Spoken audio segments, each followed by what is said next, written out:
Okusinziira ku kunoonyereza okwakoleddwa, Uganda erimu abalunzi b'enkoko abakwata mu kakadde akalamba nga n'enkoko ze balunda ziri wakati w'obukadde 4 n'5 omugatte.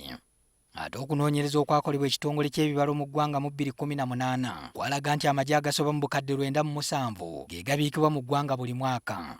Uganda ebadde yeesigama nnyo ku Kenya nga gy'etunda amagi gano, ng'ebitundu 6 ku buli 100 eby'amagi geefulumya gatundibwa Kenya. Wabula 2019 we yaggweerako ng'akatale Kenya kagenze kakendeera olw'abannakenya okwettanira nabo okulunda. Embeera yeeyongera okubijjira abalunzi b'enkoko mu Uganda ekirwadde kya korona bwe kyalemesa kumpi buli wamu we baali batunda amagi gaabwe. Kino kyaleetera ttule y'amagi 30 okugwa ebbeeyi okuva ku nnusu 92.65 mu mwezi ogwokusatu omwaka guno. Bangi baalabibwako nga bagatembeeya ku bbeeyi ey'enseko buseko. Gavumenti kuno kwe yasinzidde n'ewa Abakugu ensimbi e Makerere okugezaako okuzuula obanga ekyokwongera omutindo ku magi kisoboka, ate abalunzi ne basigala nga bafunamu ekiwera. Mu bye baazudde basobola okulongoosa amagi emirundi egisukka mu 3. Kuno kuliko okwawula amazzi gaali ameeru ne gabeera gokka, okwawula enjuba yokka n'ekola amazzi ageeyawudde, oba okugatta enjuba n'amazzi ameeru n'okola olutabo olwetongodde. Kola liquid egg white weetaaga 30 eggs. Then okukola lita emu, then okukola lita emu eya yolk, eya liquid egg yolk weetaaga 50 eggs.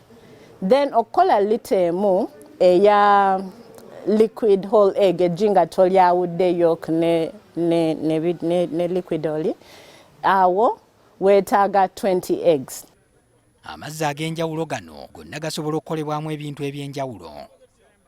Kyokka ekisingako obukulu ku mazzi ag'enjawulo gano kyakugakaza ne gakolwamu pawuda oba obuwunga. Okusinziira ku bakugu bano, amagi 8 gokka gavaamu kilo nnamba ey'obuwunga bw'amagi ng'ate neefuna kiralu mu katale. Aga powder mu katale ge tulina the powdered whole egg. Kilo ya whole egg powdered eri 60,000. Abanoonyereza bagamba nti newankubadde amagi gano gakyuka ne gafuuka obuwunga, ebirungo ebigalimu byonna bisigalirayo. Entereka ennyangu, entambuza okwanguwa, wamu n'obuwunga okuwangaala nga tebunnayonooneka bye birala ebitunuuliddwa ebiva mu kwongera ku mutindo.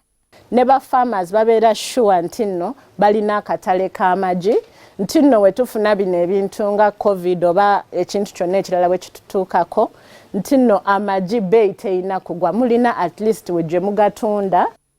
Basembye gavumenti n'abantu abeesobola okuteeka ensimbi mu kwongera omutindo gw'amagi, kuba gano bingi ebikolebwamu okuli biskwiti, keeki, mayoneezi n'ebirala ebisuubulwa ebweru w'eggwanga.